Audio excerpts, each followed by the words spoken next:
21 गते हुने निर्वाचनमा सूर्य चिन्हमा मत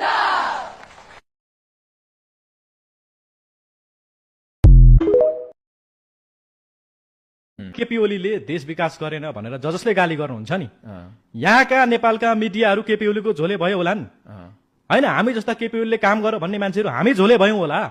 तर त्यो युनेस्को डेटा हेर्नुहोस्, त्यो विश्व ब्याङ्कले तयार गरेको डेटा हेर्नुहोस्, त्यो वर्ल्ड ब्याङ्कले भर्खरै मात्र चाहिँ तपाईँको संयुक्त राष्ट्रसङ्घमा पेश गरेको प्रतिवेदन हेर्नुहोस्। त्यहाँ के भनिएको छ भने 2074 सालदेखि 78 साल भित्रमा नेपालमा अभूतपूर्व विकास भएको छ।